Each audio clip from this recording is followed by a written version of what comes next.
Ny fanekena aloha. Ny fanekena aloha zay no lohahevitra iarahantsika midinika amin'izao Alahady maraina izao, manasanao haritra hatramin'ny farany.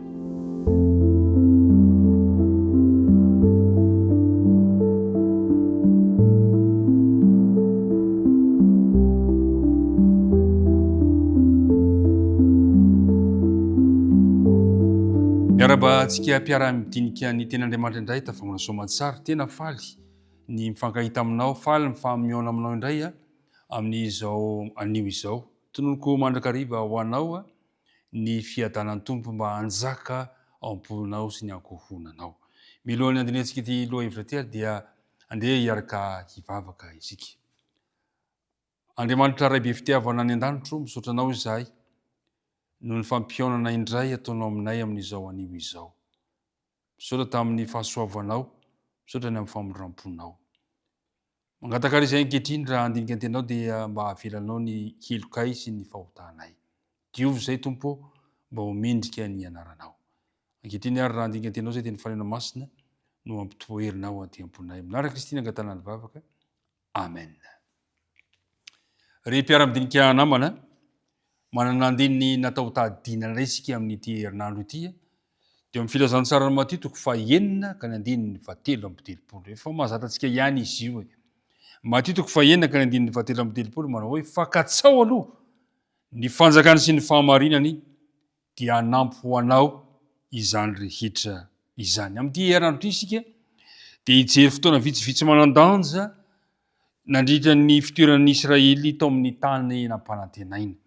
Ho resantsika ao ny fanavaozana fanoloran-tenany tao amin'izay fotoana izay. Hitantsika eo ihany koa ny hoe na dia eo aza ny rotorotom-piainana dia ilaintsika mandrakariva ny manaraka ny toromarika omen'Andriamanitra. Fa androany dia hijery isika ny amin'ny hoe ny fanekena aloha izay ao amin'ny bokin'i Josoa toko faha-5 no ahitantsika izany taridalana izany. Josoa toko faha-5 dia ahitantsika an'Andriamanitra nandidy an Josoa mba hamora ny taranaka faharoa. Misy famorana zany amin'ny taranaka faharoa teo amin'ny Isiraelita teo amin'ny ady hakana ny tany Kanana. Ndao jerentsika ary voalaza eo amin'ny andininy voalohany Josoa toko faha-5. Ary ny mpanjaka rehetra amin'ny Amorita any an-tafon'ny andrefan'ny Jordana sy ny mpanjaka rehetra tamin'ny Kananita any amoron'ny ranomasina rehefa nandreny nanamainan'i Jehovah ny on'ny Jordana teo anoloan'ny zanak'Israely mandra-pitany dia iketraka ny fony ka very hevitra izy no ny taony ny zanak'Israely. Nalaza zany, nanakoako, nanerana ny toerana manodidina rehetra fa Andriamanitra no miady ho an'ireto vahoaka reto. Ary dia teo anatrehan'izany toy zavatra izany anefa tsy nirehareha reto vahoakan'Andriamanitra fa nanaraka kosa ny taridalana nomen'Andriamanitra. Zao no baiko nomen'Andriamanitra amin'ny andininy faharoa. Tamin'izany andro izany no nilazany Jehovah tamin'i Josoa hoe manaova fiaratra vato ho anao ka tombo indray ny famorana ny zanak'Israely. Dia nanao fahiratra vato ho azy Josoa ka namora ny zanak'Israely teo ankavoana haralota. Mahavariana hoe nahoana Jehovah, efa azo lazany hoe efa tafita, efa haka ny tany Kanana, kanefa dia nanome baiko indray Jehovah manao hoe forana ny Israelita tsirairay avy. Taorian'ilay fisafoana tany dia fantatsika tsara fa fanandrinana mivantana fahavalo no miandro reto vahoakan'Andriamanitra reto dia hiady anompon'ny Jeriko. Kanefa misy zavatra manan-danja mialohan'ilay ady izay nasain'Andriamanitra nataon'ireo zanak'Israely reto dia tsy inona izany fa ny famorana. Fa inona tokoa moa ilay famorana? Fa nahoana no nekena izany? Satria fantatsika tsara fa tsy maintsy misy fotoana maharitra elaela satria maratra ireto mpiadiny zanak'Israely reto. Kanefa izany no natao. Inona ny antony? Fantatsika tsara fa ny famorana dia fanavaozana na famantarana fanekena ataon'Andriamanitra amin'ny zanany.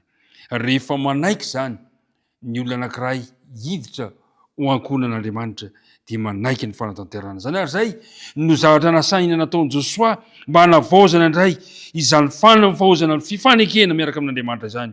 Ny fanekena ataontsika amin'Andriamanitra ary mpiara-midinika namana dia tena ilaintsika eo amin'ny fiarahantsika amin'Andriamanitra izany. Mahafinaritra fa dia no tanterahana io toe-javatra io satria mifantatratsika tsara efa hiditra amin'ny ady ara-tafika lehibe indrindra ireto vahoakan'Andriamanitra amin'izao fotoana izao tena niomana izy ireo fa saingy izao tsy araka ny fanaony rehetra ilay fiomanana natao ny fiomanana mba ho fankalazana ny fifandraisana tamin'Andriamanitra izay nanafaka azy tany Egipta nahoana satria fantatra izy ireo fa any Jehovah ny ady Jehovah ny manome fandresena sy ny fombiazana ka na atao hoe mety ho mafy aza zavatra nitranga amin'ity famorana indray ity dia nekeny izy ireo izany satria zao ny tenin'Andriamanitra amin'ny filazantsara matetiky fa enina andiny vatera am'telopolo manao hoe fakatsao aloha ny fanjakany sy ny fahamarinana dia anampy anao izany rehetra izany ry mpiara-midinika namana